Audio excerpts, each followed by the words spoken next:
Okay, so let's get into this. If you spend any time at all in, the business or self-improvement sections of a bookstore, you know the script. Oh, absolutely. The instructions for happiness, they almost always involve metrics, 5-year plans, maximizing output, and generally just doing more faster. Right. The hustle. Exactly. And our mission today is to dive into a source that looks at that entire philosophy and very politely suggests we go in the complete opposite direction. That's right. We're looking at key excerpts from Lara Knutzen's 2025 book, Your Happiness Begins Now. Yeah. And the author, she frames this not as a traditional self-help guide. Yeah. So, not a checklist. No checklist. No. It's explicitly an invitation to clarity. And that invitation, it starts with this fantastic, I would even say defiant dedication. It's for all those who have felt that life isn't always about speed and that happiness depends more on the right direction. That one phrase, direction over speed, it immediately cuts through all the noise, doesn't it? It really does. It's such a contrast to the relentless demands of modern life. And that core idea gets refined into the book's guiding principle, which is, well, it's deceptively simple. Yeah. More happiness doesn't come from doing more, but from more courage. Okay, wait, let's stop there. Courage.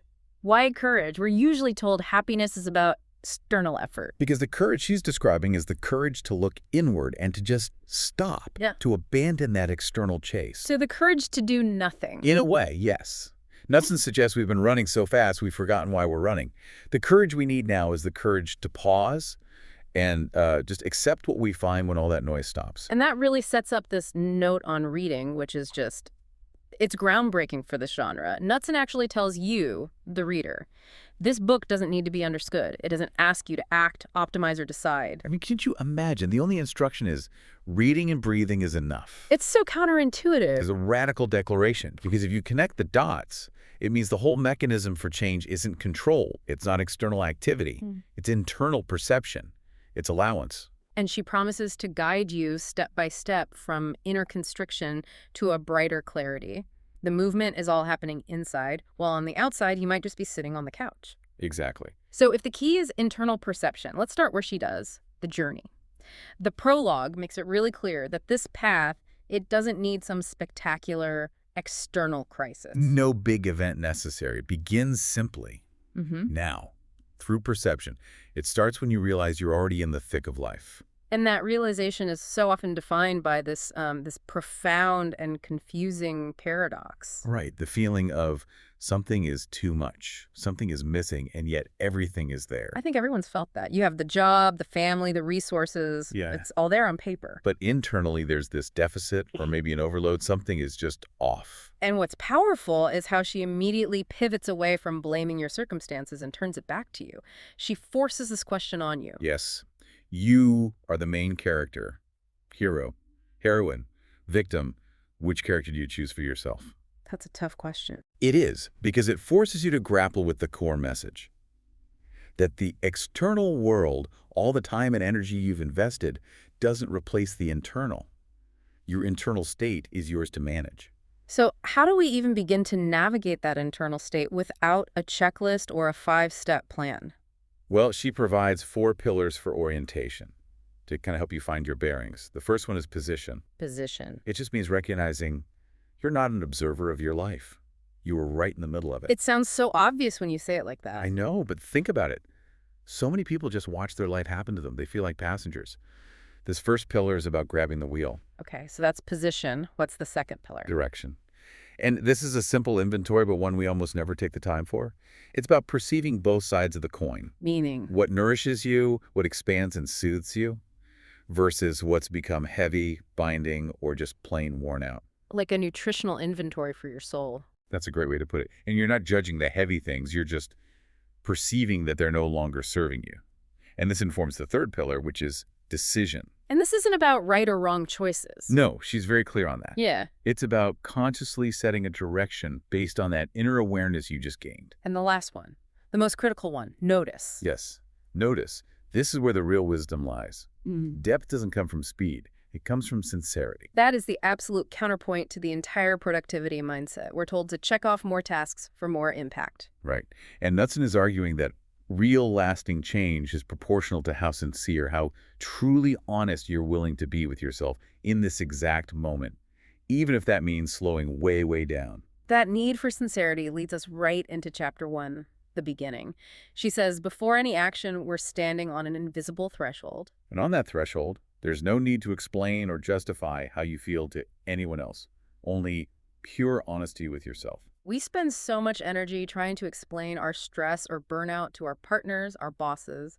When that energy could be spent on inner exploration. This is the phase where she says clarity just arises. It's a gradual inner ordering process. And the fascinating thing about this inner ordering is that logic, it sort of loses its power. It recedes. It's not that it disappears, but you start operating from a place that's deeper than just analysis. And what's left is this non-judgmental perception. Which brings the calm you need for whatever comes next. It's like gently decluttering a room in your mind. You aren't forcing the chaos out. You're just taking an honest look at what's there. And in that settled state, the key realization appears. Which is? You already have guarantees. You choose your happiness. Okay, that idea, you choose your happiness, it feels huge. A little intimidating even. How is that different from just, think positive? Because she frames it as an internal self-contract. It's a moment of promising your future to yourself, just by the simple fact that you consciously choose a different direction. Right now, the first step isn't spectacular, it just shifts the compass. Okay, that clarifies the mindset. But if we're rejecting actionism, the question is still there. What is the tangible first step? Chapter 2 gets into this. Correct. And the first step is not an external action. You're not signing up for a class, you're not creating your job. So what is it?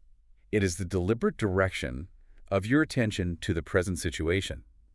The author asks you to focus on the colors, the shapes, the sounds around you, even your body's contact with the chair or the ground. Why those specifics? Why force ourselves to perceive just the raw data of the moment? Because the whole goal is to break the analytical loop. Our brains are constantly judging, planning, narrating. All the time. By forcing your attention onto something as simple as the color blue or the feeling of the chair under you, you bypass that thinking mind. You are, in effect, executing the ultimate do nothing and perceive everything instruction. I see. And by doing nothing externally, you're allowing the real movement to begin internally, in your mind and heart. Exactly. The future begins right there, in that quiet moment. And this focused perception is the only way to strengthen your sense of happiness. She even gives you tangible clues to look for. Like what? For instance, recognizing that the space around you isn't neutral. Clutter or order, it affects you. You start to notice what brings you a sense of calm and what feels distracting or tiring. And this is where it gets really practical, listening to your body. Yes, the body reacts so clearly. It's either expansiveness or constriction, calmness or tension. And you don't need to analyze why you feel the tension. You just need to perceive that it's there. Precisely. Because it's showing you, without words, what is no longer right for you. It shifts meaning away from logic and towards your internal values. So whatever feels expansive points you in the right direction, and what feels heavy shows you what's no longer aligned. It's a complete rejection of that frantic actionism, which so often just ignores all those physical clues.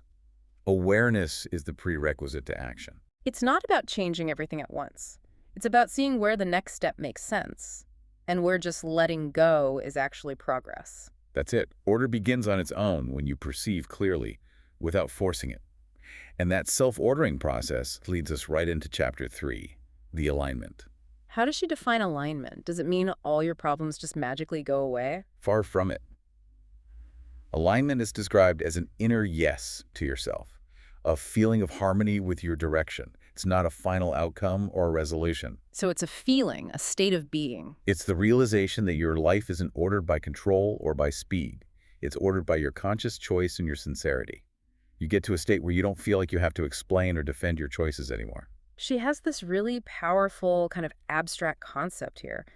Alignment isn't a plan you make, but a blueprint from the future. That sounds a little mystical. It does, but I think what she means is it's less like building a fixed house plan and more like recognizing the shape that water is already carving in the landscape. So you're not dictating the path. You're recognizing the path that your deepest self has already determined. It's becoming aware of an inherent potential that was always there. So when you reach that alignment, you tap into this blueprint and it gives you strength, decisiveness, energy. It's basically the moment you stop fighting yourself. Precisely. And in that state, you recognize what's allowed to grow. And this is crucial. You withdraw permission from what is allowed to keep holding you back. But the path to alignment, even once you've found it, It's not always smooth. She talks about friction. Yes, and this is such a critical concept. Most of us mistake friction for failure So if you're internally aligned and moving in the right direction, why does that heavy, uncomfortable feeling still pop up? because the old still has an effect. Those old familiar patterns, the habits, the limiting beliefs, they protected you at one time.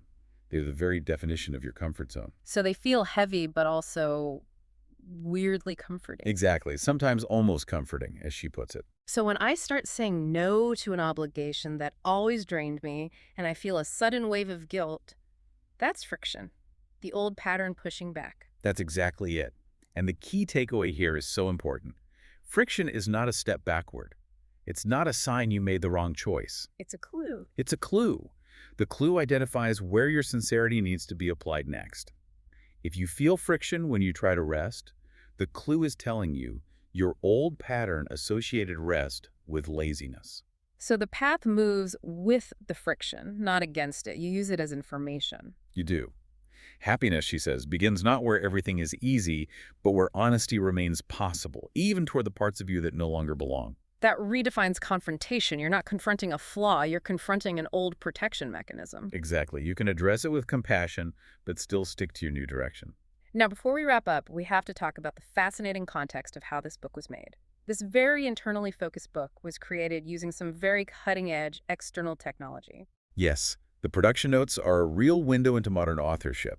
The beautiful abstract images, the mandalas in the book, were created using AI-powered image generation tools. And not just the images. The texts themselves, written by Lara Knutzen, were completely translated and revised using AI-powered language models. The irony is rich, isn't it? A book urging us to look beyond external speed and tech to find our center is, well, it's a highly refined product of external speed and tech. It really presents a fascinating tension between the message and the medium. It really does. Yeah. It makes you ask, is the most effective tool for deep introspection now an algorithm? Or is the use of AI just the very efficient mechanism that frees up the author from the technical work, allowing them to focus purely on the internal message? I think it's the latter. It shows us that technology can be a powerful facilitator for these profound analog human experiences. It helped Knutsen's clarity reach more people faster, even while the message itself remains anti-speed. And for anyone who has gone on this deep dive with us and feels ready for maybe a little more directed action, there's a supporting workbook. That's right. It's called The Recipe for Happiness for You, or Das Glücksrezept für dich in German.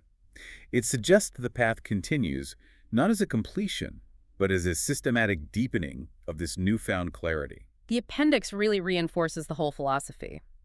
Conscious moments count, and sometimes stopping is exactly what you need. Not rushing to the next action item. So what does this all mean for you, the listener? The core difference here is profound. Happiness is achieved through inner clarity, sincerity, and choice.